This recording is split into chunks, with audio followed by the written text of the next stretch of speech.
Today's जी के programme में आपका स्वागत है। सबसे पहले कल के अभ्यास प्रश्न को देखते हैं।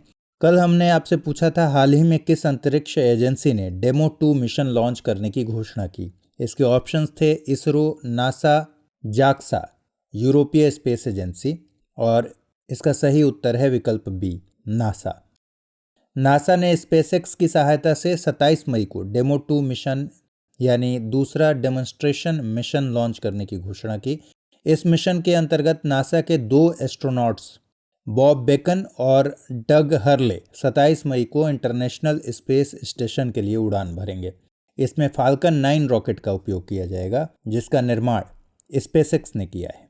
तो इस तरह सही उत्तर है विकल्प बी, नासा। अब चलिए आज के सवालों को देखते हैं। पृथ्वी दिवस कब मनाया जाता है? 19 अप्रैल, 20 अप्रैल, 21 अप्रैल या फिर 22 अप्रैल? हर साल पृथ्वी दिवस मनाया जाता है 22 अप्रैल को। इसे वर्ल्ड अर्थ डे या इंटरनेशनल मदर अर्थ डे के नाम से भी जाना जाता है।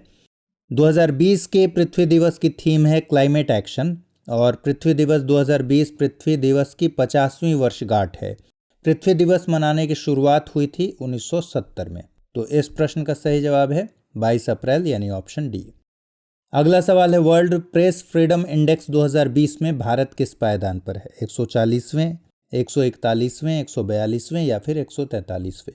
रिपोर्टर्स विदाउट बॉर्डर्स ये वर्ल्ड प्रेस फ्रीडम इंडेक्स को जारी करता है, और रिपोर्टर्स विदाउट बॉर्डर्स ने वर्ल्ड प्रेस फ्रीडम इंडेक्स 2020 हाल ही में जारी किया है। इस इंडेक्स में कुल 180 देशों को शामिल किया गया है। नॉर्वे इसमें पहले पायदान पर था। अंतिम पायदान पर यानी 180वें पायदान पर उत्तर कोरिया रहा। भारत पिछले साल के मुकाबले 2 पायदान नीचे गिरा है और 142वें पायदान पर आ गया है। दरअसल पिछले साल भारत को 140वां स्थान मिला था। इस रिपोर्ट के अनुसार भारत में 2019 में एक भी पत्रकार की हत्या नहीं हुई है, जबकि 2018 में 6 पत्रकारों की हत्या हुई थी। इस इंडेक्स में चीन को 177वां स्थान मिला है। अब आपको बता दें रिपोर्टर्स विदाउट बॉर्डर्स के बारे में, यह एक गैर लाभकारी संगठन है। यह पेरिस में स्थित है और दुनिया भर के पत्रकारों पर हुए हमलों का डॉक्यूमेंटेशन और उसे रोकने के लिए ये काम करता है। तो इस प्रश्न का सही जवाब हुआ विकल्प सी, 142वां। तीसरा सवाल, किस संस्थान ने रोगजनक बैक्टीरिया का पता लगाने के लिए बग स्निफर नामक उपकरण विकसित किया है? IIT Delhi, CSIR, IIT Kanpur, ARI Pune. ARI यानी अगरकर रिसर्च इंस्टीट्यूट पुणे के अनुसंधानकर्ताओं ने रोगाणुओं का पता लगाने के लिए एक बग स्निफर नामक उपकरण विकसित किया है। बग स्निफर एक संवेदनशील और किफ़ायती बायोसेंसर है। यह रोगाणुओं की उपस्थिति का पता लगाने के लिए सिंथेटिक पेप्टाइड्स, चुंबकीय नैनो पार्टिकल्स और क्वांटम डॉट्स का उपयोग करता है। यह इंस्टीट्यूट भारत सरकार के विज्ञान और प्रौद्योगिकी विभाग के तहत एक स्वायत्त संस्थान है। तो इस प्रश्न का सही जवाब है ARI पुणे ने बग स्निफर नामक उपकरण विकसित किया है, ऑप्शन डी। हाल ही में किस मंत्रालय द्वारा कोविड इंडिया सेवा शुरू की गई है? कृषि एवं किसान कल्याण मंत्रालय, नागरिक उड्डयन मंत्रालय, स्वास्थ्य एवं परिवार कल्याण मंत्रालय या फिर मानव संसाधन विकास मंत्रालय? केंद्रीय स्वास्थ्य एवं परिवार कल्याण मंत्री डॉक्टर हर्षवर्धन ने कोविड-19 के बारे में सही समय पर लोगों को सही जानकारी देने के लिए उपलब्ध कराने के लिए कोविड इंडिया सेवा का शुभारंभ किया है। यह लाखों भारतीयों के साथ बातचीत का एक सीधा चैनल स्थापित करेगा, जिसमें परस्पर संवाद का साझा मंच मुहैया हो पाएगा। इसका अहम मकसद क्या है? कोविड-19 पर नागरिकों से सीधा और प्रभावशाली जुड़ाव सुनिश्चित करना इसका अहम मकसद है। इसके जरिए लोग @कोविड इंडिया सेवा पर सवाल पूछ सकते हैं और इस मंच के द्वारा प्रयास किया जाएगा कि लोगों को सवालों का जवाब सही समय में मिल सके। तो कोविड इंडिया सेवा दरअसल स्वास्थ्य एवं परिवार कल्याण मंत्रालय द्वारा शुरू किया गया है। तो सही उत्तर है विकल्प सी।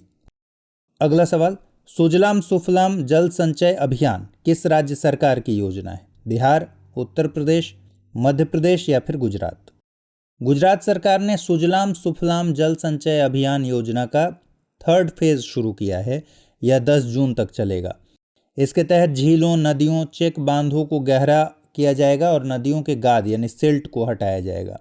गुजरात सरकार ने इस अभियान की शुरुआत की थी 2018 में। जैसा हमने बताया, अभी ये 3rd फेज शुरू किया है हाल ही में। तो 2018 में शुरुआत की गई थी और इस योजना का मकसद जल संचयन को बढ़ावा देना है। इस योजना के तहत मानसून के पहले जल भंडारण स्थलों को गहरा किया जाता है। तो इस प्रश्न का सही जवाब है विकल्प डी, ऑप्शन डी, गुजरात। चलिए अब अगला सवाल देखते हैं। ब्रह्म समाज की स्थापना किसने की थी? स्वामी विवेकानंद, स्वामी दयानंद सरस्वती, राजा राम मोहन राय या फिर केशव चंद्र सेन? राजा राम मोहन राय ने 1828 में ब्रह्म सभा की स्थापना की थी। इसे बाद में ब्रह्म समाज के नाम से जाना जाने लगा। तो पहले 1828 में राजा राम मोहन राय ने ब्रह्म सभा की स्थापना की, बाद में इसे ब्रह्म समाज के नाम से जाना जाने लगा। ब्रह्म समाज का मुख्य उद्देश्य क्या था? हिंदू धर्म का शुद्धिकरण और एकेश्वरवाद इसका मुख्य उद्देश्य था। एकेश्वरवाद का मतलब है ईश्वर एक है। ब्रह्म समाज के अनुसार ईश्वर एक है और वह सभी सद्गुणों का केंद्र है, भंडार है। राजा राम मोहन राय को भारतीय पुनर्जागरण का जनक और आधुनिक भारत का निर्माता भी कहा जाता है। तो इस प्रश्न का सही जवाब ऑप्शन सी, राजा राम मोहन राय है। अगला सवाल, निम्नलिखित में से किसने सत्यशोधक समाज की स्थापना की थी? ज्योतिबा फूले, गोपाल कृष्ण गोखले, शिवनाथ शास्त्री, उपरोक्त में से कोई नहीं। 1873 में सत्यशोधक समाज की स्थापना ज्योतिबा फूले ने की। इस समाज का मुख्य मकसद था सामाजिक सेवा करना और स्त्रियों व निम्न जाति के लोगों के बीच शिक्षा का प्रचार करना। ज्योतिबा फूले का जन्म माली जाति में हुआ था। तो इस प्रश्न का सही जवाब है ऑप्शन ए, ज्योतिबा फूले। रामकृष्ण मिशन की स्थापना किसने की थी? स्वामी विवेकानंद, रामकृष्ण परमहंस, गोपाल कृष्ण गोखले, राजा राम मोहन राय?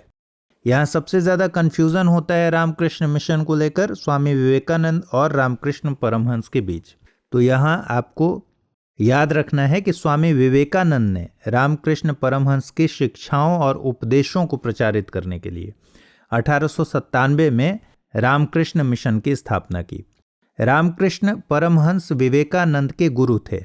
परमहंस मठ की स्थापना रामकृष्ण परमहंस ने की थी और रामकृष्ण मिशन की स्थापना विवेकानंद ने की।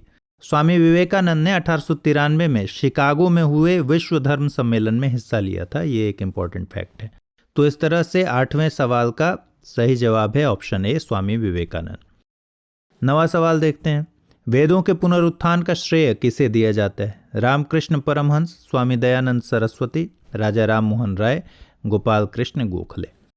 स्वामी दयानंद सरस्वती ने वेदों की ओर लौटो का नारा दिया था और स्वामी दयानंद सरस्वती को वेदों के पुनरुत्थान का श्रेय दिया जाता है। उनके बचपन का नाम था मूल शंकर और 1875 में बॉम्बे में उन्होंने आर्य समाज की स्थापना की और सत्यार्थ प्रकाश नाम की पुस्तक भी लिखी। तो इस तरह सही जवाब है ऑप्शन बी, स्वामी दयानंद सरस्वती। आज का आखिरी सवाल है, प्रिसेप्ट्स ऑफ जीसस नामक पुस्तक के लेखक कौन हैं? देवेंद्रनाथ टैगोर, राजा राम मोहन राय, केशव चंद्र सेन या फिर विवेकानंद? 1820 में प्रिसेप्ट्स ऑफ जीसस नाम की किताब लिखी गई थी। इसे राजा राम मोहन राय ने लिखा था 1820 में। उपहार नामक प्रसिद्ध पुस्तक के लेखक भी राजा राम मोहन राय ही हैं और 1814 में राजा राम मोहन राय ने तत्कालीन कलकत्ता में आत्मीय सभा की स्थापना की थी। आत्मीय सभा का अर्थ है मित्रों का समाज। तो सही उत्तर है ऑप्शन बी, राजा राम मोहन राय। आज के अभ्यास प्रश्न पर नजर डालते हैं। दापो रिजो पुल भारत के किस राज्य में स्थित है? असम, मेघालय, अरुणाचल प्रदेश या फिर नागालैंड? तो इस अभ्यास प्रश्न के जवाब के साथ और नए सवालों के साथ हम कल फिर हाजिर होंगे। तब तक अपना ख्याल रखिए, पढ़ाई कीजिए, मस्त रहिए।